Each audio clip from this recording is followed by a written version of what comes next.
ان الحمد للہ نحمده ونستعینه ونستغفره ونؤمن به ونتوکل علیہ ونعوذ باللہ من شرور انفسنا ومن سیئات اعمالنا ومن يهد الله فلا مضل له ومن يضلل فلا هادي له ونشهد ان لا الہ الا اللہ وحدہ ولا شریک لہ واشهد ان محمدا عبدہ ورسولہ اما بعد فإن خير الحديث كتاب الله وخير الهدي هدي محمد صلى الله عليه وسلم وشر الأمور محدثاتها وكل محدثة بدعة وكل بدعة ضلالة وكل ضلالة في النار أما بعد وقال الله تعالى في القرآن المجيد والفرقان الحميد أعوذ بالله من الشيطان الرجيم بسم الله الرحمن الرحيم إنا أعطيناك الكوثر فصلی لربک وانحر ان شانئک هو الابتر۔ بسم اللہ الرحمن الرحیم۔ رب اشرح لی صدری ویسر لی امری واحلل عقدۃ من لسانی یفقہوا قولی۔ اما بعد، آج کے اس نشست کی ناظمہ کا، سامعات میں موجود بزرگوں کا اور میری بہنوں کا میں اسلامی طریقے سے استقبال کرتی ہوں۔ السلام علیکم ورحمۃ اللہ وبرکاتہ، جس کا معنی ہے آپ سب پر اللہ سبحانہ تعالیٰ کی سلامتی، رحمتیں اور برکتیں ہوں۔ میرے آج کے درس قرآن کا عنوان ہے اللہ کی محمد صلی اللہ علیہ وسلم کو مدد اور محمد صلی اللہ علیہ وسلم کے دشمنوں کا انجام۔ سب سے پہلے میں اللہ سبحانہ تعالیٰ کا شکر ادا کرنا چاہتی ہوں کہ اللہ سبحانہ تعالیٰ نے ہم سب کو ایک بار پھر یہاں پر اللہ کے اس کلام کو سننے، سمجھنے، عمل کرنے، دوسروں کو عمل کرنے کی دعوت دینے کی اس جستجو کی اللہ نے جو ہم کو توفیق دی ہے، اس کے لیے جو اللہ نے ہم کو یہاں جمع کیا ہے، اس کے لیے اللہ کا بہت بہت ہم شکر ادا کرتے ہیں الحمدللہ۔ اور اگر آپ لوگ غور کریں گے، جس جستجو سے ہم یہاں جمع ہوئے ہیں تاکہ ہم قرآن پر غور و فکر کریں، تدبر کریں، اگر آپ غور کریں گے قرآن کے جو مکمل جملہ 114 سورے ہیں، 114 سوراس یہ جو قرآن میں ہیں، اس قرآن کے سورہ نبا سورہ نمبر 78 سے لے کے سورہ ناس سورہ نمبر 114 سورہ ناس جو ہے، جس کو ہم عام طور پر یہ آخری پارے کے جو پورے سورے ہیں 78 سے لے کے 114 تک، پارہ اما جس کو ہم کہتے ہیں، 30واں یا آخری پارہ جس کو ہم کہتے ہیں، اس سورے کی اس پارے میں یہ جو تمام یہ جو سورے ہیں، اس کی خصوصیت کیا ہے؟ یہ قرآن کے دوسرے سوروں کے بنسبت چھوٹی صورتیں ہیں۔ ان میں سے کئی صورتیں ہم کو یاد بھی ہیں، لیکن بڑے افسوس کی بات ہے میری بہنوں، ہم کو کئی سارے سورے اس میں کے یاد ہے، ہم اس کو ہماری نمازوں میں پڑھتے ہیں، اپنی اولاد کو بھی پڑھاتے ہیں، اسکول میں ٹیچرز بھی اپنے بچوں کو پڑھاتی ہیں، اپنے اسٹوڈنٹس کو پڑھاتی ہیں، لیکن تفسیر معلوم ہونا تو دور کی بات ہے، ہم کو اس کا بنیادی مفہوم تک پتہ نہیں ہے۔ لہذا اسی کوشش میں کہ ایک بنیادی مفہوم، ایک معمولی اعتبار سے، ایک بنیادی اعتبار سے ہم کو سمجھ میں آئے کہ اللہ نے ہم سے قرآن میں ان سوروں میں کیا کہا ہے، تاکہ جب ہم اس کو پھر اب نمازوں میں پڑھیں گے، چھوٹی چھوٹی جو صورتیں ہم کو یاد ہے، اس کا ہی مفہوم ہم کو اگر معلوم ہو جائے تو ہمارے لیے قرآن کو ہدایت کے طور پر لینے بڑی آسانی ہو جائے گی انشاءاللہ۔ تو اسی کوشش کے ساتھ ماشاءاللہ ہم اس نشست کو درس قرآن کے ہم نے اس کو شروع کیا۔ نومبر کا یہ پہلا جو ہفتہ ہے، اور آنے والے 3 ہفتوں میں مکمل ہم پارہ اما مکمل کر لیں گے انشاءاللہ۔ تو اگر آپ لوگ غور کریں گے، ہم نے جو اس کو شروع کیا ہے تاکہ اس کی ہم تبلیغ کر سکیں، اس کے لیے خاص میں ایک دعا ہر درس قرآن میں اپنے لیے کر لیتی ہوں کہ اے اللہ سبحانہ تعالیٰ، آج بھی وہی کرنا چاہتی ہوں کہ اللہ سبحانہ تعالیٰ اس درس قرآن میں اگر میری زبان سے کوئی ایسی گفتگو ہو جائے کہ اللہ جس سے آپ ناراض ہوتے ہیں، تو اے اللہ مجھے معاف فرما دیجئے، اور سننے والوں پر اس کا رائی کے دانے کے برابر بھی اثر مت چھوڑیے، اور اے اللہ سبحانہ تعالیٰ ہم سب کو ہماری موت تک اس قرآن سے نبی کریم صلی اللہ علیہ وسلم اور صحابہ اکرام رضی اللہ تعالیٰ عنہم اجمعین کی طرح اس سے جڑنے اور اس کو سمجھنے کی توفیق عطا فرما دیجیے، آمین یا رب العالمین۔ آج کا جو ہمارے درس قرآن کا عنوان ہے اللہ کی محمد صلی اللہ علیہ وسلم کو مدد اور محمد صلی اللہ علیہ وسلم کے دشمنوں کا انجام، یہ عنوان قرآن کے 2 سوروں پر ہم نے اس کو منتخب کیا ہے، 2 سوروں پر یہ مبنی ہے ماشاءاللہ۔ ایک ہے قرآن کا 108 نمبر والا سورہ، سورہ کوثر، جو میں سمجھتی ہوں سورہ اخلاص کے بعد سب سے زیادہ ہم یہی اس کی زیادہ تلاوت کرتے ہیں، سورہ کوثر سورہ نمبر 108، اور ایک سورہ ہے سورہ لہب سورہ نمبر 111۔ ان دو سوروں پر انشاءاللہ آج ہم ہماری گفتگو کریں گے اور ان سوروں پر غور و فکر کریں گے۔ سب سے پہلے ہے سورہ کوثر۔ سورہ کوثر آپ کو آدھی رات کو اگر اٹھا کر پوچھ لیں گے آپ کو یاد ہے، کیونکہ سب سے دیکھا جائے تو سب سے چھوٹی سورت قرآن مجید کی ہے، سب کو یاد ہے، لیکن معنی اتنے وسیع ہیں کہ پہلی آیت پہ اگر ہم بات کرنا شروع کر دیں تو زندگی تمام اس کو ہم مکمل نہیں کر سکتے، کیونکہ یہ کوثر ہے، سورۃ الکوثر ہے۔ تو اس سورے پر گفتگو شروع کرنے سے پہلے یہ سورہ کن حالات میں نازل ہوا یہ ہمارے لیے جاننا بڑا ضروری ہے۔ اللہ کے رسول صلی اللہ علیہ وسلم کو جب نبوت ملی، 40 سال کی عمر کے تھے ہمارے رسول اللہ صلی اللہ علیہ وسلم، نبوت ملی اور دیکھتے ہی دیکھتے آہستہ آہستہ قرآن کی آیتیں نازل ہوتی جا رہی ہیں۔ وقتاً فوقتاً جس حالت میں قرآن مجید نازل ہو رہی ہے، اللہ کے رسول صلی اللہ علیہ وسلم ان اولون ہمارے صحابہ میں جو سب سے اولون والی کیٹیگری ہے، جنہوں نے سب سے پہلے اسلام قبول کیا، یعنی ابو بکر صدیق رضی اللہ تعالیٰ عنہ، خدیجہ رضی اللہ تعالیٰ عنہ، یہ تمام جو ہمارے صحابیات ہیں، امہات المومنین بھی اس میں ہیں، تو ان پر جب اللہ کے رسول صلی اللہ علیہ وسلم قرآن جیسے نازل ہوتی ان کو سناتے، کفار مکہ کو سناتے، ہر ایک کو سناتے، ان میں سے جس کو اللہ نے ہدایت دی اسلام قبول کر لیتے، جس کو ہدایت نہیں ملی ان میں دو قسم کے رہتے، ایک خاموش بیٹھ جاتے، دوسرے خاموش نہیں بیٹھ کر اللہ کے رسول صلی اللہ علیہ وسلم کو الگ الگ طریقے سے اذیتیں پہنچاتے، ہر طریقے کی تکلیف پہنچانے کی کوشش کرتے، جسمانی طور پر، ذہنی طور پر، مالی طور پر، ہر قسم کی تکلیف پہنچاتے۔ آپ غور کریں گے قرآن میں الگ الگ مقامات پر اللہ سبحانہ تعالیٰ نے محمد صلی اللہ علیہ وسلم کی کس طریقے سے مدد کی، وہ مدد الگ مدد، سورہ نصر کی جب ہم بات کریں گے اس پر آئیں گے، جیسے جنگوں میں اللہ سبحانہ جنگ عظیم جو الگ الگ جنگ ہوئی، جنگ بدر ہوئی، ایسی جو الگ الگ جنگیں ہیں، اس میں اللہ کی مدد کیسی آئی، عام حالات میں کیسی آئی، اس کے اوپر ہم نصر کے کانٹیکس میں انشاءاللہ بعد میں بات کریں گے۔ آج ہم اللہ کی جو مدد سورہ کوثر کے تعلق سے ایسی بات کر رہے ہیں کیونکہ اللہ سبحانہ تعالیٰ نے جب قرآن مجید نازل کی، کفار مکہ جب محمد صلی اللہ علیہ وسلم سے مخالفت کرتے تھے، صرف مخالفت بات میں ایسے نہیں کرتے تھے کہ ہم آپ کو نہیں مانتے کہ آپ اللہ کے رسول ہیں، نعوذ باللہ، صرف ایسے نہیں کہتے تھے، الٹا محمد صلی اللہ علیہ وسلم پر تہمتیں باندھتے تھے، ایسی باتیں کہتے تھے جو بے حرمتی والی باتیں، نعوذ باللہ۔ مثال کے طور پر اللہ سبحانہ تعالیٰ نے قرآن میں کہا ہے کہ یہ لوگ آپ کو ساحر کہتے ہیں، یہ لوگ آپ کو کہتے ہیں کہ آپ جادوگر ہیں، نعوذ باللہ، جادو کے اثر میں قرآن پڑھ رہے ہیں، نعوذ باللہ، یہ ایک تہمت باندھی۔ اسی طریقے سے کہا کہ آپ کو یہ لوگ مجنوں کہتے ہیں، نعوذ باللہ، یہ لوگ کہتے ہیں کہ آپ مجنوں ہیں، آپ بالکل نہیں ہیں، اللہ سبحانہ تعالیٰ نے ڈیفینڈ کیا۔ اسی طریقے سے الگ الگ پہلو سے یہ لوگ اللہ کے رسول صلی اللہ علیہ وسلم کو تکلیفیں دیتے تھے ایسی باتیں کر کے، ان میں کا ان کو ایک موقع مل گیا کچھ کہنے کا۔ ہم سب جانتے ہیں اللہ کے رسول صلی اللہ علیہ وسلم کو 4 صاحبزادیاں، 4 بیٹیاں اور 3 بیٹے تھے، اللہ کی طرف سے اللہ سبحانہ تعالیٰ نے عطا کیے۔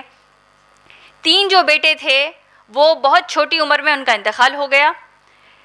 جیسے ہی یہ بات کفار مکہ کو معلوم ہوئی کہ بیٹیاں تو ہیں، وہ بھی اللہ کے رسول صلی اللہ علیہ وسلم جب باحیات تھے 3 بیٹیوں کا انتقال ہو گیا، اور ایک چوتھی بیٹی فاطمہ رضی اللہ تعالیٰ عنہ کا محمد صلی اللہ علیہ وسلم کی وفات کے 6 مہینے کے بعد انتقال ہوا۔ لیکن جو 3 بیٹے تھے بہت ہی چھوٹی عمر میں، انفینسی میں جس کو ہم کہتے ہیں، 1 سال 2 سال اس عمر میں ہی 3 بیٹوں کا انتقال ہو گیا۔ تو جیسے ہی یہ خبر کفار مکہ کے پاس پہنچی کہ دیکھو ان کے بیٹے تھے، یہ تو توحید کی دعوت دے رہے ہیں، لا الہ الا اللہ محمد رسول اللہ کی دعوت دے رہے ہیں، یہ ہم کو کہتے ہیں کہ بت پرستی مت کرو، شرک مت کرو، کفر مت کرو، بس اللہ کی عبادت کرو اور ہم کو یعنی محمد صلی اللہ علیہ وسلم کو رسول مانو۔ ان کے تو بیٹے تھے، اب تو ان کے پاس بیٹے بھی نہیں ہیں، تو ان کا کام آگے کیسے بڑھے گا؟ ان کے پاس تو اب وارث ہی نہیں ہے، یہ تو اب لا ولد ہو چکے ہیں، نعوذ باللہ۔ کیونکہ اس وقت عرب میں یہ بڑا، آج بھی اب دیکھتے ہیں ہم، جہاں خاص طور پہ افسوس کی بات ہے ہمارے پاس ہندوستان میں جہاں لڑکیاں ہیں وہاں پر کہا جاتا ہے کہ لڑکی نہیں پہ لڑکا ہونا چاہیے تھا، تو وہاں پر عرب مزاج میں کیا تھا اس وقت، اس جہالت میں، قرآن نازل ہونے کے وقت تک بھی وہ جہالت کیسی تھی کہ بیٹے پیدا ہوں گے تو آپ کا نام آگے بڑھے گا ورنہ نہیں بڑھے گا۔ اس حساب سے محمد صلی اللہ علیہ وسلم کو ایک معنوں میں تانے کستے تھے، نعوذ باللہ، یہ لوگ کہ یہ تو ابتر ہے۔ ابتر مطلب ایسا شخص جو کٹ چکا ہے لوگوں سے، ایسا شخص جس کی کیونکہ مرد بچہ اس کو اولاد نہیں ہے، بیٹا پیدا نہیں ہوا، تو جب اس کا انتقال ہو جائے گا اس کا نام آگے بڑھانے والا، نسل کو آگے بڑھانے والا کوئی بھی نہیں ہے۔ یہ تو ابتر ہے نعوذ باللہ۔ اس طریقے سے یتیم، یسیر، جادوگر، اس طریقے کے جب القاب یہ لوگ نعوذ باللہ من ذالک استعمال کرتے ہیں تو اور ایک اس میں اضافہ انہوں نے کر دیا کہ یہ تو ابتر ہے۔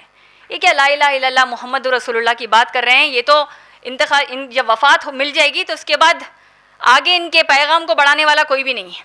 ان حالات میں اللہ نے سورہ کوثر نازل کیا۔ کیسے اللہ سبحانہ تعالیٰ نے دفاع کی دیکھیے۔ ایک جملہ کفار مکہ سے آتا ہے، ایک لفظ کفار مکہ سے محمد صلی اللہ علیہ وسلم کے خلاف آتا ہے۔ امتحانات سے تو گزرے اللہ کے رسول صلی اللہ علیہ وسلم، قربان ہو جائے ہم سب ہمارے رسول اللہ صلی اللہ علیہ وسلم پر۔ ایسے امتحانات جس کے اوپر اللہ ہماری حفاظت کرے، ہم کو احساس بھی نہیں ہوتا کہ کیسے کیسے امتحانات سے گزرے۔ احساس ہوتا ہے تو 1 گھنٹے کے لیے رہے گا، آدھے گھنٹے کے لیے رہے گا، پھر واپس اپنی دنیا میں ہم ملوث ہو جاتے ہیں۔ اتنی تکلیفیں دی اللہ سبحانہ تعالیٰ نے محمد صلی اللہ علیہ وسلم کو سورہ کوثر نازل کیا۔ اور کیا کہا سورہ کوثر میں؟ اور سورہ کوثر کیسے نازل ہوا؟ اللہ کے رسول صلی اللہ علیہ وسلم بیٹھے ہوئے ہیں صحابہ کے ساتھ۔ اللہ کے رسول صلی اللہ علیہ وسلم اپنی آنکھوں کو بند کیے ہوئے تھے، اپنے چہرے انور کو نیچے تھوڑا سا جھکا لیا تھا، اور تھوڑی دیر بعد تھوڑی سی نیند کا جھٹکا لگا یا تھوڑی نیند آئی، یا جیسا اونگ آنا جس کو ہم کہتے ہیں۔ اس کے بعد اللہ کے رسول صلی اللہ علیہ وسلم اٹھے، تھوڑی دیر خاموش بیٹھ گئے، وحی نازل ہوئی، اور پھر اللہ کے رسول صلی اللہ علیہ وسلم نے صحابہ سے کہا ماشاء اللہ مجھے اللہ سبحانہ تعالیٰ نے ایک سورہ مجھ پر آج نازل کیا ہے۔ صحابہ سے کہا کہ آج اللہ نے مجھ پر سورہ کوثر نازل کیا ہے، اور اللہ کے رسول صلی اللہ علیہ وسلم نے سورہ کوثر تلاوت کی۔ اعوذ باللہ من الشیطان الرجیم، بسم اللہ الرحمن الرحیم۔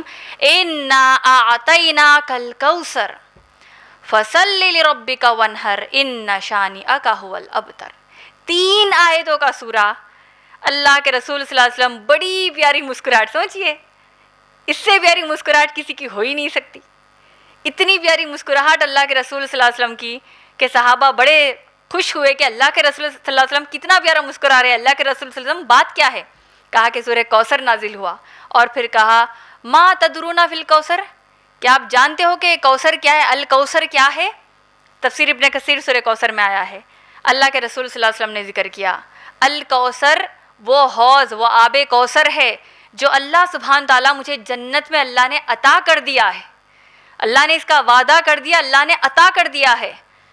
اور آپ جانتے ہیں یہ ایک آب کوثر، حوض کوثر جس کو ہم کہتے ہیں، جس کے بارے میں اس سورہ میں الکوثر کا جو آیا ہے، اللہ کے نبی صلی اللہ علیہ وسلم کہتے ہیں کہ مجھے یہ نہر آب کوثر جو ہے یہ اللہ سبحانہ تعالیٰ نے مجھے معراج میں دکھائی۔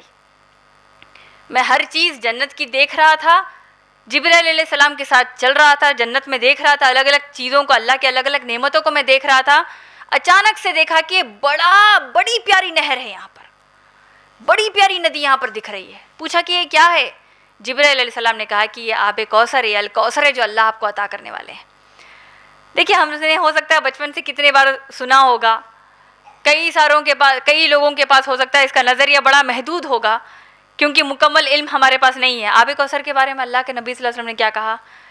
اتنی بڑی ندی، اس کا جو مکمل کنارہ ہے وہ سونے سے بنا ہوا ہے، موتیوں سے بنا ہوا ہے، اس کے کنارے پر موتیوں کے محل بنے ہوئے ہیں، اس کے اوپر بڑی بڑی چڑیاں ہیں، برڈز ہیں، جس کی جو گردنیں ہیں وہ گاجر کی طرح لامبی ہے، اتنی خوبصورت اس کی چڑیا ہے۔ عمر رضی اللہ تعالیٰ عنہ نے کہا یا رسول اللہ صلی اللہ علیہ وسلم یہ چڑیا، یہ جو پرندے یہ تو بڑے پیارے ہیں، بڑے خوبصورت ہیں یہ تو پرندے جو اللہ سبحانہ تعالیٰ ہم کو الکوثر میں عطا کرنے والے ہیں، جنت میں جو عطا کرنے والے ہیں۔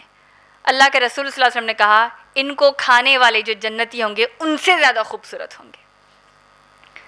پھر اللہ کے رسول صلی اللہ علیہ وسلم نے کہا تو میں نے جب معراج کا واقعہ پیش آیا، معراج میں اللہ کے رسول صلی اللہ علیہ وسلم نے آب کوثر میں اپنے ہاتھ کو ڈالا، اور جب ہاتھ باہر نکالا تو دیکھا کہ بہت ہی زیادہ خوشبو، جو مشق عنبر جس کو آپ کہتے ہیں، مسک جس کو ہم کہتے ہیں، اتنی زیادہ خوشبو اس کے اندر تھی۔ پھر کیا کہا؟ اس آب کوثر کے جو کنارے پر پیالے ہیں اتنے بڑے بڑے ہیں اور اتنے زیادہ ہیں جتنے زیادہ ستارے آسمان پر ہیں۔ یہ آب کوثر اللہ سبحانہ تعالیٰ محمد صلی اللہ علیہ وسلم کو عطا کرنے والے ہیں۔ کن حالات میں سورہ نازل ہوا ہم نے ابھی بات کی، کن حالات میں ہوا؟ جبکہ کفار مکہ محمد صلی اللہ علیہ وسلم پر تہمت، محمد صلی اللہ علیہ وسلم ذہنی اعتبار سے تکلیف پہنچا رہے ہیں. اللہ نے ایک بڑی خوشخبری دے دی کہ آپ کو آب کوثر عطا کرنے والے ہیں. پھر آپ دیکھیں گے تفسیر ابن کثیر سورہ کوثر میں آیا ہے. اسی طریقے سے صحیح بخاری جلد نمبر 6 حدیث نمبر 4966 میں، یعنی صحیح بخاری والیوم نمبر 6 حدیث نمبر 4966 میں اسی سورہ کوثر کے بارے میں آیا ہے کہ ابو بشر رضی اللہ تعالیٰ عنہ نے سعد بن جبیر رضی اللہ تعالیٰ عنہ سے پوچھا.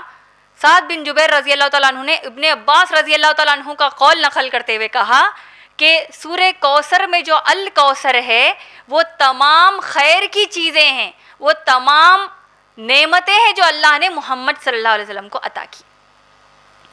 ابو بشر رضی اللہ تعالیٰ عنہ نے سعد بن جبیر رضی اللہ تعالیٰ عنہ سے پوچھا لیکن لوگ تو یہ دعویٰ کرتے ہیں کہ سورہ کوثر میں الکوثر سے مراد صرف وہ آب کوثر ہے، وہ ندی ہے یا وہ نہر ہے. اس پر سعد بن جبیر رضی اللہ تعالیٰ عنہ نے کہا کہ الکوثر جس کا ذکر سورہ کوثر میں ہے، آب کوثر اس الکوثر کا ایک حصہ ہے، یعنی جو تمام بے شمار نعمتیں اللہ سبحانہ تعالیٰ محمد صلی اللہ علیہ وسلم کو دینے والے ہیں ان میں کا ایک حصہ آب کوثر ہے. تو اب اس کا معنی کیا ہو گیا؟ دیکھیے، آب کوثر ہی اتنی بڑی چیز ہے، وہ اللہ نے جو تمام نعمتیں محمد صلی اللہ علیہ وسلم کو اللہ سبحانہ تعالیٰ آنے والے دنوں میں دینے والے ہیں جو دے دی، ان سب کو آپ ملا لیجئے، اس کا آب کوثر ایک چھوٹا حصہ ہے. اور یہ آب کوثر کے بارے میں ہم یہ بھی جانتے ہیں، ہم نے کئی بار دعائیں کی ہیں اللہ سے، اے اللہ سبحانہ تعالیٰ آب کوثر کے پاس محمد صلی اللہ علیہ وسلم کے ہاتھ سے ہم کو آب کوثر کا پیالہ اللہ سبحانہ تعالیٰ ہم کو دلا دیجیے. وہ ندی، وہ نہر جو دودھ سے سفید ہے، جو شہد سے زیادہ میٹھی ہے، اس کا ہم کو آب کوثر کا پیالہ محمد صلی اللہ علیہ وسلم کے ہاتھ اللہ سبحانہ تعالیٰ پلا دیجیے. یہ ہم نے دعا کی. قیامت کے ان ہولناکیوں میں یہ آب کوثر اللہ سبحانہ تعالیٰ ہم کو عطا کرنے والے ہیں جو محمد صلی اللہ علیہ وسلم کی اطاعت کریں گے. اللہ کے رسول صلی اللہ علیہ وسلم نے فرمایا کہ میرے امتی جو آئیں گے آب کوثر کے پاس، امتی کتنے ہیں دیکھیے، آج کتنے ہیں؟ آج فی الوقت آج کیا ہے؟ آج یہ 2017 چل رہا ہے. یہاں پر اب کتنے مسلمان ہیں؟ 1.3 بلین مسلمان ہیں. قیامت تک کتنے آنے والے ہیں؟ محمد صلی اللہ علیہ وسلم کو نبوت ملنے سے اب تک کتنے مسلمان پیدا ہوئے اور انتقال کر گئے؟ اب سے قیامت تک کتنے مسلمان پیدا ہونے والے اور انتقال کرنے والے، انتقال ان کا ہونے والا ہے. یہ سب کے سب آب کوثر کے پاس آنے والے، سبحان اللہ. اور وہاں پر کوئی لائن کا مسئلہ نہیں ہے، لائن بناؤ، ایک لائن میں ٹھہرو، دوسری لائن میں ٹھہرو. اللہ کا اتنا پیارا انتظام ہے اپنے جنتی لوگوں کے لیے، اپنے جنتی بندوں کے لیے. اللہ ہم کو ان میں سے کر دیجیے آپ کہ کسی کو انتظار کرنے کی ضرورت نہیں پڑے گی. اور اللہ کے رسول صلی اللہ علیہ وسلم اپنی امت کو کیسے پہچانیں گے؟ دوسرے بھی تو امتی ہوں گے. موسیٰ علیہ السلام کی امت رہے گی، عیسیٰ علیہ السلام کی امت رہے گی. محمد صلی اللہ علیہ وسلم اپنے امتی کو جو ہم صلاح پڑھتے ہیں، نماز پڑھتے ہیں، اس کے لیے جو وضو بناتے ہیں، اس کے نشان چہرے پر جو ہوں گے، اس سے اللہ کے رسول صلی اللہ علیہ وسلم اپنے امتیوں کو پہچانیں گے. سبحان اللہ. اسے سمجھ میں آ رہا ہے نمازوں کی اہمیت، وضو کی اہمیت کتنی زیادہ ہے ماشاءاللہ.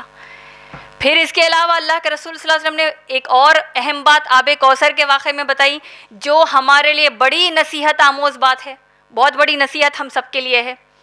اللہ کے رسول صلی اللہ علیہ وسلم نے فرمایا میری امت میری طرف آ رہی ہے اور میں انہیں آب کوثر کے پیالے دیتا جا رہا ہوں، یہاں تک کہ میں نے ایک اپنے امتی کو دیکھا کہ وہ جب میرے قریب آنے کی کوشش کرتا ہے، فرشتے اس کو پکڑ کے مار کر اس کو مجھ سے دور کر دیتے ہیں. اللہ کے رسول صلی اللہ علیہ وسلم احادیث میں فرماتے ہیں کہ میں نے فرشتوں سے کہا کہ وہ میری امت کا ہے، اس کو مجھ سے کیوں دور کر رہے ہو، اس کو کیوں مار رہے ہو؟ فرشتے کہتے ہیں آپ نہیں جانتے ہیں نبی صلی اللہ علیہ وسلم، آپ کی وفات کے بعد اس نے دین میں بدعتیں ایجاد کر دی تھی، نئی نئی چیزیں ایجاد کر دی تھی.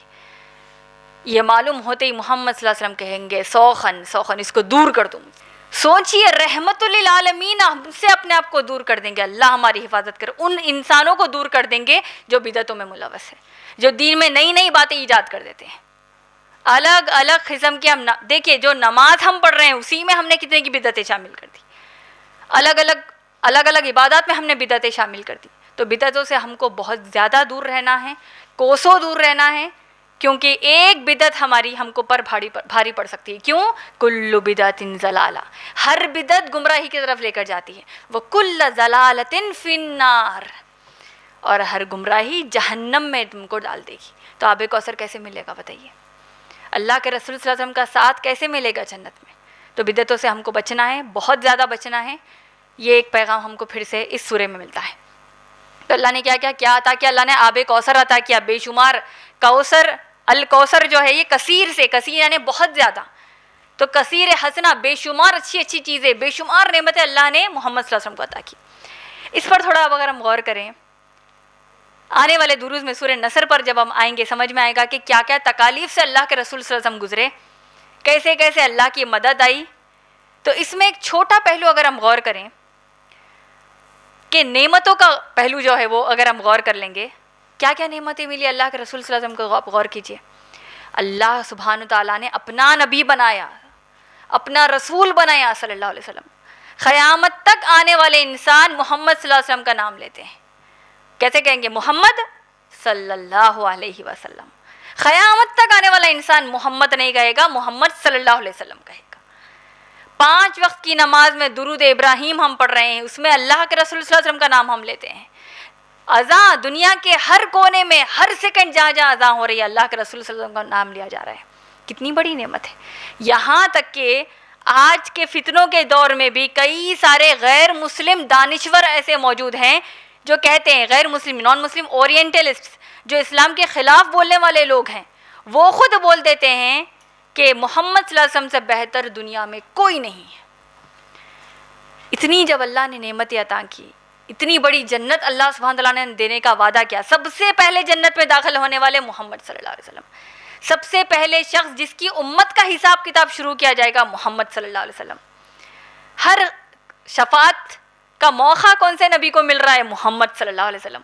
اب دیکھیے یہ نعمتیں ہم گننا شروع کر دیں گے تو ختم ہی نہیں ہونے والی نعمتیں. تو اللہ سبحانہ تعالیٰ نے محمد صلی اللہ علیہ وسلم کو کیا نصیحت کی، ہم سب کو اللہ سبحانہ تعالیٰ نے کیا بتایا؟ انا اعطیناک الکوثر، ہم نے آپ کو الکوثر عطا کیا ہے. تب آپ کا کام کیا ہے اے نبی صلی اللہ علیہ وسلم؟ آپ کو کیا کرنا ہے اے نبی صلی اللہ علیہ وسلم؟ اللہ کی شکر گزاری کرو. فصلی، پھر آپ نماز قائم کرو، نماز پڑھو. فصلی لربک وانحر، اور اللہ کے لیے قربانی دو. اب دیکھیے اتنی بڑی نعمت کا ذکر ہو رہا ہے، ایسے وقت اللہ سبحانہ تعالیٰ نعمت کا ذکر کر رہے ہیں. محمد صلی اللہ علیہ وسلم کے دل کو کتنی بڑی ٹھنڈک ملی ہے ماشاءاللہ کہ اللہ نے آب کوثر دیا ہے. اسی مسکراہٹ نکل گئی اللہ کے رسول صلی اللہ علیہ وسلم کی. تو اللہ نے کیا کیا؟ اب آپ کا کیا کام ہے؟ وہ آب کوثر آپ کے لیے انتظار میں ہے، وہ جنت آپ کے انتظار میں ہے، سب آپ کو مل جائے گا. آپ کو اب کیا کرنا ہے؟ فصلی لربک. تو معلوم ہوتا ہے کہ شکر گزاری اسلام میں کتنی بڑی چیز ہے. آپ شکر گزاری نہیں کریں گے تو اللہ کا عذاب آپ کے لیے بڑھا سکتا ہے، ہم سب کے لیے بڑھا سکتا ہے. اللہ ہماری حفاظت کرے. اللہ سبحانہ تعالیٰ نے کیا کہا؟ فصلی، پھر آپ نماز قائم کرو. کیونکہ جب انسان کو کوئی نعمت ملتی ہے، جب وہ مسلمان اللہ کی عبادت کرتا ہے تو سب سے پہلا کام شکر گزاری ہے. اسی سے ہماری قرآن کی شروعات ہو رہی ہے. الحمدللہ، اللہ کی تعریف سے قرآن شروع ہو رہی ہے. ہماری زندگی اللہ کی تعریف سے شروع ہونی چاہیے، ہماری موت اللہ کی تعریف پر ختم ہونا چاہیے. قرآن، اسلام، ہماری نمازیں، ہماری قربانیاں، کیا کہا اللہ سبحانہ تعالیٰ نے؟ زندگی کا مقصد کیا ہے تمہارا؟ کیسی شکر گزاری کرو اللہ کی؟ اللہ کا نام صبح و شام تمہاری زبان پر ہو، اللہ کا ذکر صبح و شام تمہاری زبان پر ہو. اللہ نے سورہ انعام کی آیت نمبر 162 میں کہا، سورہ نمبر 6 آیت نمبر 162 میں اللہ نے کہا، قل، کہہ دو، انا صلاتی، بے شک میری نماز، و نسکی، میری قربانیاں، و محیایا، میرے جینے کا مقصد، و مماتی، اور میرے موت کی وجہ، للہ رب العالمین، صرف اللہ کے لیے ہے. رب العالمین جو ہے اللہ کے لیے. تو کیسی شکر گزاری کرنا ہے؟ اس کا معنی کیا ہو گیا؟ جب ہم کو کوئی اللہ کی طرف سے نعمت ملتی ہے تو ہم کیا کریں گے؟ شکر گزاری کیسے کریں گے؟ بڑا اہم طریقہ شکر گزاری کا الحمدللہ کہنا، اللہ اکبر، سبحان اللہ، تمام تو باتیں ہم کو کرنی ہی کرنی ہیں. پھر ساتھ میں نماز قائم کرنا. کیسے احادیث اللہ کے رسول صلی اللہ علیہ وسلم کے بارے میں، کوئی خوشخبری ملتی، کوئی نعمت ملتی، سجدے شکرانہ میں گر جاتے اللہ کے رسول صلی اللہ علیہ وسلم. ہم کتنے بار سجدے شکرانہ کرتے ہیں، کتنے بار شکرانے کی نمازیں پڑھتے ہیں، کتنے بار نوافل نمازیں پڑھتے ہیں، 5 وقت کی پابندی سے پڑھتے ہیں کہ نہیں اللہ ہماری حفاظت کرے. کتنی کوتاہیاں ان میں ہو رہی ہیں. تو شکر گزاری کیسے کریں گے؟ جب ہم کو کوئی نعمت ملے، کوئی خوشخبری ملے. دیکھیے کوئی ہمارے پاس اسکول کے بچے جب پاس ہو جاتے ہیں، اچھے نمبروں سے پاس ہوتے ہیں، تو عادت ہم کو بھی ڈالنی چاہیے، بچوں کو بھی ڈالنی چاہیے کہ اللہ کا شکر ادا کرو. کیونکہ شکر نہیں کریں گے تو وہی ڈپریشن میں زندگی چلے جائے گی، وہی تکلیفوں میں رہے گی، وہی نحوست میں رہے گی، ایسی ہو جائے گا. تو اللہ نے کیا سکھایا؟ شکر گزاری کیسے کرو؟ وقیم الصلاۃ، نماز قائم کرو. فصلی لربک، اپنے رب کے لیے نماز پڑھو اور قربانی دو. پھر کیا کہا اللہ نے؟ انا، بے شک، شانی اکا، تمہارا دشمن، ہول ابتر، وہ دراصل ابتر کر دیا جائے گا. اب سمجھ رہے ہیں آپ لوگ شان نزول اس کا؟ کہا انہوں نے محمد صلی اللہ علیہ وسلم کو ابتر، اس کے لیے اللہ نے سورہ نازل کر دیا. سبحان اللہ. کیا کہا؟ کمتر محمد صلی اللہ علیہ وسلم کو کی پوزیشن کو ڈاؤن کرنے کی کوشش کی انہوں نے، نعوذ باللہ. دیکھیے عام طور پر ہمارے پاس ہوتا ہے، ہم کسی کی بات کی اہمیت اگر نہیں جاننا چاہتے یا اس کی بات کو گرانا چاہتے ہیں تو ہم ایسے الفاظ ادا کر دیتے ہیں، ایسے کلمات ہم ہماری زبان سے نکالتے ہیں جس سے سامنے والا محسوس کرے کہ ہم اس کو گرا رہے ہیں. پھر بھی بات اگر نہیں بن رہی تو ہم سے جو بڑے ہیں، جس کی زیادہ پوزیشن ہے ہمارے پاس سوسائٹی میں، ان کے پاس جاتے ہیں تاکہ وہ ان کو گرا دیں، فرق پڑے گا. تو ویسے ہی کفار مکہ نے کیا کہا؟ بڑے بڑے جو ازدے ہیں بیٹھے ہوئے، ابو لہب ہے، ابو جہل ہے، عقبہ بن معیط ہے، آس الوائل ہے، یہ تمام وہ کفار وقت قریش کے جو لیڈرز ہیں، یہ لوگ اللہ کے نبی صلی اللہ علیہ وسلم سے بہت زیادہ دشمنی پر اترے ہوئے تھے. تو اللہ سبحانہ تعالیٰ نے سورہ نازل کہا اور کہا انا، بے شک، شانی اکا، یہ جو تمہارا دشمن ہے، ہول ابتر، یہ دراصل ابتر کر دیا جائے گا. ان کے دراصل ہاتھ کاٹ دیے جائیں گے، ان کو دراصل برباد کر دیا جائے گا، ان کو نیست و نابود کر دیا جائے گا. یہ آپ کو لا ولد کہہ رہے ہیں، یہ آپ کو کہہ رہے ہیں کہ آپ کے پاس آپ کو بیٹے نہیں ہیں تو آپ کی نسل آگے نہیں بڑھے گی. دیکھو ہم نے کیسا آپ کا نام روشن کیا ہے. ورفعنا لک ذکرک، ہم نے آپ کے بلند کو، آپ کے ذکر کو سب سے زیادہ بلند کر دیا، یہاں تک کہ ہم اللہ کے لیے جب کلمہ پڑھتے کہتے ہیں لا الہ الا اللہ محمد الرسول اللہ. اللہ نے اپنے نام کے ساتھ اپنے پیارے محبوب بندے محمد صلی اللہ علیہ وسلم کے نام کو رکھا کلمے میں. ہر نماز میں، ہر درود جو ہم پڑھتے ہیں، اللہم صلی علی محمد وعلی آل محمد، محمد صلی اللہ علیہ وسلم پر اور آل پر ہم درود بھیج رہے ہیں، سلامتی بھیج رہے ہیں.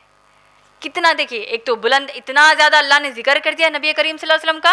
وہی ابو جہل، ابو لہب، یہ جو بدبخت دشمن اللہ کے رسول صلی اللہ علیہ وسلم کے تھے، ان کو کیسی بری موت آئی. ابو جہل جس طریقے سے مرا، چھوٹے، اتنے چھوٹے سے 5 یا 6 سال کے یا 10 سال کے.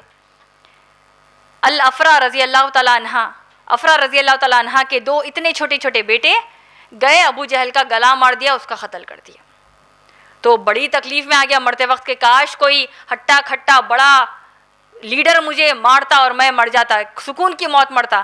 یہ تو بڑی ذلیل دلالت والی موت ہے کہ اتنے چھوٹے بچوں نے میرا قتل کر دیا. پھر ابو لہب بھی ویسے ہی مرا. ایک لڑکی، ایک صحابیہ ہماری، کیونکہ ابو لہب کو غصہ آ گیا کہ جنگ بدر میں اللہ کے رسول صلی اللہ علیہ وسلم جیت گئے، ایک مسلمان کو بہت زور زور سے مار رہا تھا. پیچھے سے ایک صحابی آئی، زور سے لکڑی سے سر پہ مارا. 6 دن کے بعد کینسر یا کچھ ایسا ہو گیا، ٹیومر کچھ ہو گیا، جس کی وجہ سے وہ اتنی بری موت مر گیا کہ بچے، خود کی اولاد، ابو لہب کی اولاد، جو اللہ کے رسول صلی اللہ علیہ وسلم کو کہہ رہا تھا کہ لا ولد ہے، نعوذ باللہ، خود کی اولاد ابو لہب کی لوگوں کے پاس شرم کے مارے کہ دیکھو باپ کی ایسی موت ہو گئی ہے، کہیں دور دراز مقام پر لے کر گئے، دفنانا بھی پسند نہیں کیا. دور کہیں ایک جو کھائی کی طرح ہوتا ہے نا، کھائی میں ان کو ڈال دیا اور وہاں پر پتھر مار مار کے ان کو اندر دھسا دیا. اتنی بری موت. اب آج اگر نام لیا جا رہا ہے، سوچیے ابو لہب، ابو جہل، ان کا جب نام آ رہا ہے ہماری زبان پر، کیا ہے؟ اللہ کے رسول صلی اللہ علیہ وسلم کے دشمن ہے. ایک نفرت آ گئی ان کے لیے. کیوں؟ کیونکہ اللہ نے کہا ان شانیہ کا ہوا الابتر، ان کو ہم ذلیل کر دیں گے، ان کو ہم نیست و نابود کر دیں گے. تو یہ سورہ کوثر ہے. اس سے ملتا جلتا سورہ، اس کے مفہوم میں جو ملتا جلتا ہے وہ ہے سورہ لہب. اب سورہ لہب ہم سب جانتے ہیں ابو لہب کے بارے میں ہے، اس کی بیوی ام جمیل کے بارے میں ہے. ابو لہب کے نام سے سورہ ہے یہ. سورہ کوثر میں آپ دیکھیں گے اللہ کے رسول صلی اللہ علیہ وسلم کے تمام دشمنوں کے اوپر بات آ گئی. اللہ سبحانہ تعالیٰ نے کہا آپ کا دشمن ہی ہاتھ کٹا ہے, آپ کا دشمن ہی برباد ہے, ان کے مونڈوں کو, ان کے جو شولڈر سے, انہی کو ہم برباد کر دیں گے, یہ شان سے پھر ہی نہیں سکیں گے. سورہ لہب میں مخصوص اللہ کے رسول صلی اللہ علیہ وسلم کے دشمن کا انجام بتایا گیا. کیوں؟ کیونکہ یہ بہت بڑھ چڑھ کر اللہ کے رسول صلی اللہ علیہ وسلم کو اذیتیں, تکلیفیں دیا کرتا تھا. ابو لہب کا یہ جو واقعہ ہے جس پر سورہ لہب نازل ہوا, یہ ہم کو جاننا ضروری ہے. اس میں ایک ہمارے لیے بڑا اہم سبق یہ ہے کہ جب آپ لوگوں کو اسلام کی دعوت دو, جب آپ لوگوں کو اس قرآن کی دعوت دو, چاہے آپ کے گھر میں ہو, اڑوس پڑوس میں ہو, آپ کے اسکول میں ہو, کالج میں ہو, آپ کی جاب پلیس پہ ہو, کہیں بھی آپ ٹھہر کر لوگوں کو اس قرآن کی جب دعوت دیں گے, آپ کی عزت اچھالی جائے گی, آپ کو غیر غلط باتیں کر آپ کا جو مورل ہے وہ ڈاؤن کر دیا جائے گا, یعنی آپ کا جو جذبہ ہے اس کو ڈاؤن کرنے کی کوشش کریں گے. تو ہم نے اللہ کے رسول صلی اللہ علیہ وسلم کی سیرت سے کیا سیکھا, صحابہ صحابیات کی سیرت سے کیا سیکھا؟ آپ جب لوگوں کو اسلام کی بات بتائیں, چاہے کوئی آپ پر طعنہ مارے, چاہے آپ کی عزت پر بات آ جائے, چاہے آپ کا مذاق بنا دے, آپ کو سیدھا اپنا کام کرنا ہے. اللہ سبحانہ تعالیٰ آپ کی عزت لوگوں کے دلوں میں ڈالیں گے. جو نفرت کرتے ہیں ان کو چھوڑ دو, وہ یہ والی کیٹیگری کے ہو جائیں گے. ابو لہب دوسرے صحابہ کے ساتھ, دوسرے کفار مکہ کے ساتھ بازار میں تھا. اللہ کے رسول صلی اللہ علیہ وسلم جو صفا کی پہاڑی ہے اس کے پاس اللہ کے رسول صلی اللہ علیہ وسلم آئے اور زور سے آواز لگائی, یا صباحا, اے لوگو. اللہ کے رسول صلی اللہ علیہ وسلم نے آواز لگائی. اس زمانے میں معمول تھا اگر کچھ اناؤنسمنٹ کرنا ہے تو ایک جگہ بلاتے, ایک اونچے مقام پر, کیونکہ وادی ہے وہاں پر بلاتے, صفا کی وادی کے پاس بلائے اور لوگوں کو جمع کر دیا. سب کے سب آ گئے کیونکہ اللہ کے رسول صلی اللہ علیہ وسلم بلا رہے ہیں. اگرچہ کہ کفار مکہ مانتے نہیں ہیں رسول ہے, لیکن سوچیے آپ, رسالت سے پہلے ہی 40 سال تک یہ لوگ اللہ کے رسول صلی اللہ علیہ وسلم کو الامین الصادق کہتے, بڑے امانت دار ہے, بڑے سچے, مذاق سے بھی جھوٹ نہیں بولتے. امانت میں خیانت کرنے کی تو بات ہی مت کرو, ہم اس کے بارے میں تو تصور بھی نہیں کر سکتے. اتنا زیادہ یقین تھا ان کو اللہ کے رسول صلی اللہ علیہ وسلم پہ. اللہ کے رسول صلی اللہ علیہ وسلم نے آواز لگائی, لوگوں کو جمع کیا, سب کے سب آ گئے کہ کیا اہم بات اللہ کے رسول صلی اللہ علیہ وسلم ہم کو بتانے والے ہیں. کیا یہ محمد صلی اللہ علیہ وسلم, یہ ابھی نبوت کا انہوں نے دعویٰ کیا, کفار مکہ آ گئے, ابو لہب بھی آ گیا, کیا بتانے والے, سن لیتے ہیں, بڑی اہم بات ہوگی, چلو آ کر جمع ہو گئے. اللہ کے رسول صلی اللہ علیہ وسلم نے کہا, اے لوگو, کیا تم میری بات کو مانو گے اگر میں تمہیں کہوں کہ اس پہاڑ کے پیچھے سے ایک قافلہ آ رہا ہے تم پر اٹیک کرنے کے لیے, تم کو پر حملہ کرنے کے لیے, تم کو مارنے کے لیے, اگر میں یہ بات کہہ دوں کیا تم اس بات کو مان لو گے؟ سب کے سب نے ایک جھٹکے میں کہہ دیا, ہاں ہم آپ کی بات کو مان لیں گے. اس میں بڑی بات کیا ہے, اگرچہ کہ مانتے ہیں اللہ کے رسول صلی اللہ علیہ وسلم کہ وہ سچے ہیں, امانت دار ہیں. تھوڑا آپ لوگ سرکمسٹینشل ایویڈنسز کو سوچیے, تھوڑا سا ایویڈنشل اعتبار سے سوچیے آپ لوگ, ایویڈنس کے حساب سے. اگر پہاڑ کے پیچھے سے, پہاڑ کی تھوڑی دور سے قافلہ آ رہا ہے اٹیک کرنے کے لیے, گھوڑوں کی آواز آئے گی, اونٹ کی آواز آئے گی, پیروں کی چلنے کی آواز آئے گی, دھول اڑے گی تھوڑی ہوا میں, کیونکہ ریگستان ہے, تھوڑی دور پر کچھ حرکت ہو رہی ہے تو تھوڑی دور پر معلوم ہو جائے گا کیا ہو رہا ہے. کسی نے وہ دیکھا بھی نہیں, کسی کو کچھ نظر ہی نہیں آیا, ہوا میں کچھ دھول غبارہ کچھ بھی نہیں ہے. بس اللہ کے رسول صلی اللہ علیہ وسلم کہہ دیا کہ اگر میں اب کہوں کہ قافلہ آ رہا ہے تم کو اٹیک کرنے, تم پر حملہ کرنے کے لیے, کیا میری بات کو مان لو گے؟ سب کے سب نے کہا ہاں. ابو لہب نے بھی کہا ہاں مان لیں گے, کیونکہ اب الامین الصادق ہے. اللہ کے رسول صلی اللہ علیہ وسلم نے اپنی حکمت کو استعمال کیا, اللہ نے جو عطا کیا, اور کہا میں تمہیں اس سے بڑھ کر ایک بہت بڑے عذاب کی طرف تم کو وارننگ دے رہا ہوں. میں تم کو قیامت کی وارننگ اس مفہوم میں کہ میں تم ایک جنگ کرنے, اگر کوئی تم سے آ جائیں, تمہیں حملہ کرے, تم فوری میری بات سنو گے, دیکھو کوئی آ رہا ہے تم کو مارنے کے لیے, تو فوری اپنے آپ کو بچا لیں گے. میں تمہیں ایک دردناک عذاب کی وارننگ دے رہا ہوں جو قیامت کے دن تم کو ملے گی. بس اس بات کو قبول کر لو, لا الہ الا اللہ محمد رسول اللہ. اللہ کے رسول صلی اللہ علیہ وسلم کی پیاری پیاری حکمت اللہ کے رسول صلی اللہ علیہ وسلم نے استعمال کی اور یہ میسج کنوے کر دیا کہ اس سے زیادہ ڈرو اس قیامت میں, اس جہنم کے دردناک عذاب سے, اور قبول کر لو اسلام کو. بدبخت ابو لہب نے کہا, اس بات کے لیے تم نے ہم کو یہاں جمع کیا, اللہ آپ کو برباد کر دے, استغفر اللہ. اتنی بڑی جرت اس نے کی, کہا دیا کہ آپ برباد ہو جائے, استغفر اللہ. جیسے ہی ابو لہب نے یہ کہا اور وہ کمبخت وہاں سے چلا گیا، اللہ نے سورہ لہب نازل کیا. کس کی ہمت میرے رسول کو اتنی بڑی بات کہنے کی جرت کر دے. تبت یدا ابی لہب وتب، ابو لہب کے دونوں ہاتھ ٹوٹ گئے، یہ دراصل برباد ہو گیا. اب دیکھو کہنے والے کون ہے؟ کوئی دنیا کا بڑا بادشاہ نہیں، کوئی وقت کا ورلڈ لیڈر نہیں، کوئی سپر پاور کا پریزیڈنٹ نہیں. کون کہہ رہے ہیں کہ یہ برباد ہو جائے؟ اللہ سبحانہ تعالیٰ کہہ رہے ہیں تبت یدا ابی لہب وتب ما اغنا عنہ مالہ وما کسب. اس کا نہ مال نہ اس کی کسب، اس کی اولاد اس کو کام آنے والے نہیں ہے. کیوں؟ آپ جانتے ہیں ایسا کیوں کہا اللہ نے؟ تفسیر ابن کثیر میں آتا ہے جب ابو لہب کو جہنم کے بارے میں بتایا جاتا، جب ابو لہب کو آخرت کے بارے میں بتایا جاتا، اپنا محاسبہ کیجئے، کہیں ہم کہیں اس کے قریب تو نہیں ہیں کہ سب دیکھ لیں گے وہاں کا. ابو لہب کہتا کہ میں اپنے مال اور اپنی اولاد سے اپنے آپ کو اس سے بچا لوں گا، ان ہولناکیوں سے، ان پریشانیوں سے اپنے آپ کو بچا لوں گا، یہ میرے لیے کافی ہے. اللہ سبحانہ تعالیٰ نے کہا ما اغنا عنہ مالہ وما کسب، نہ تمہارا مال نہ تمہاری اولاد تمہارے کام آنے والی ہے، بلکہ کیا ہوگا تمہارے ساتھ؟ سیصلی نارا ذات لہب، تم کو بھڑکتی ہوئی آگ میں اس کو ڈال دیا جائے گا. اور ساتھی کون ہے آگ میں؟ وامرأتہ حمالۃ الحطب، تمہاری ساتھی جو تمہاری بیوی جو ہے ومرا، اور تمہاری بیوی اس کے لیے لکڑیاں لائے گی تم کو اور جلانے کے لیے، کیونکہ دنیا میں ساتھ دیا. اس بدبختی میں اللہ کے رسول صلی اللہ علیہ وسلم کی دشمنوں کی ایک فہرست میں، اس فہرست میں خود ابو لہب کی بیوی ہے، چچی ہے خود کی، ابو لہب چاچا، ابو لہب کی بیوی جو چاچی ہے خود ام جمیل، اللہ کے رسول صلی اللہ علیہ وسلم کی جو چاچی ہے خود محمد صلی اللہ علیہ وسلم کی دشمن بنی ہوئی ہے. تو اللہ نے کہا کہ یہ خود لکڑیاں لائے گی. فی جیدہا حبل من مسد، اور اس کے گلے میں ایک بڑے ہی بہت زیادہ موڑی ہوئی بہت بڑا اس کے گلے میں ڈال دیا جائے گا، ایک بندھا ڈال دیا جائے گا اس کے گلے میں. اس میں آتا ہے کہ جہنم میں لوہے کی شیخیں بڑی بڑی موڑ کر اس کے گلے میں ڈال دی جائیں گی. کیوں ڈال دی جائیں گی؟ ابو لہب نے ویسا اللہ کے رسول صلی اللہ علیہ وسلم کے ساتھ بے حرمتی والی بات کی. ام جمیل جو ابو لہب کی بیوی تھی، چاچی تھی اللہ کے رسول صلی اللہ علیہ وسلم کی، چاچی کا رشتہ کتنا قریب والا رشتہ ہے دیکھیے. لیکن جب نبوت آئی، وہی چاچی اس قدر اللہ کے رسول صلی اللہ علیہ وسلم کی دشمن بن چکی تھی کہ نہ صرف محمد صلی اللہ علیہ وسلم کے راستے میں کانٹے بچھاتی، جس کی وجہ سے مسد والا بندھا جو ہے اس کو جہنم میں مل جائے گا، محمد صلی اللہ علیہ وسلم کی پیاری پیاری، ہماری جو پیاری پیاری اللہ کے رسول صلی اللہ علیہ وسلم کی جو بیٹیاں ہیں، ہماری پیاری صحابیات ہیں، یہ ہماری پیاری اللہ کے رسول صلی اللہ علیہ وسلم کی جو بیٹیاں ہیں، ان سب کو ام جمیل یہ تکلیفیں دیتی، یہاں تک کہ مارتی تھی ان کو، کیونکہ محمد صلی اللہ علیہ وسلم اس قرآن کی تبلیغ کر رہے ہیں.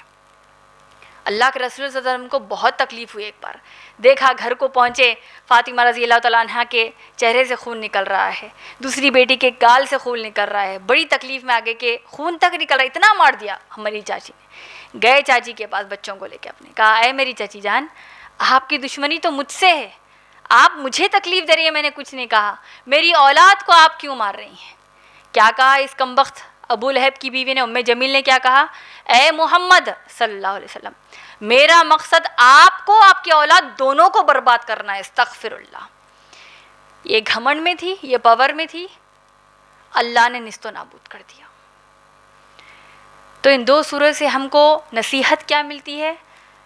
ہم اپنے آپ کو مسلمان کہہ رہے ہیں، ہم سے اگر رائی کے دانے کے برابر لوگوں کو میں اسلام پھیلانے کے ہمارے اندر جذبہ ہے، اللہ سے دعا کرتے ہیں کہ اللہ اس پر خوب ہم کو قائم رکھے. لیکن آج ایک بڑی تکلیف کی بات یہ ہے، جہاں پر ہم اللہ سے حفاظت کریں گے، خود کہیں اسلام کے دشمن بن رہے ہیں کیا نہیں، دیکھ لیجئے. کوئی دین کے کام کے لیے نکلتا ہے، روکنے والے ہمارے ہی مسلمان بہنیں اور مائیں آ جاتی ہیں. آج ہو رہا ہے کہ نہیں، دیکھ لیجئے آپ. کوئی دین کا کام کرنے نکل گئے، کوئی قرآن کی تبلیغ کرنے نکل گئے، ایک محفل میں بیٹھنے کو آنا چاہتے ہیں جہاں پر اللہ رسول کی بات کی جا رہی ہے، روکنے والے خود مسلمان مائیں اور بہنیں. بڑی افسوس کی بات ہے. تو ابو لہب کی بیوی کو ہم کو یاد رکھنا ہے، ابو لہب کو یاد رکھنا ہے، تمام محمد صلی اللہ علیہ وسلم کے دشمنوں کو یاد رکھنا ہے کہ یہ لوگ تو کافر ہیں، یہ لوگ تو وہ کافر ہیں جو محمد صلی اللہ علیہ وسلم کو تکلیفیں دیتے تھے. آج ہم بڑی افسوس کی بات ہے مسلمان رہتے ہوئے دوسرے مسلمانوں کو دین کے کام سے روک رہے ہیں, خود نہیں کر رہے ہیں اور دوسروں کو دین کے کام سے فتنوں کے دور میں روک رہے ہیں. اللہ سے حفاظت کی دعا کرتی ہوں, اور اللہ سبحانہ تعالیٰ سے اور ایک دعا یہ کرتی ہوں کہ اللہ سبحانہ تعالیٰ ہم کو ہماری موت تک صبر و استقامت اور دین پر چلنے کی ہدایت دے, جس طرح اللہ نے محمد صلی اللہ علیہ وسلم اور صحابہ کو عطا کی. اسی کے ساتھ میں اپنے اس درس قرآن کا اختتام کرتی ہوں. وآخر دعوانا الحمد للہ رب العالمین.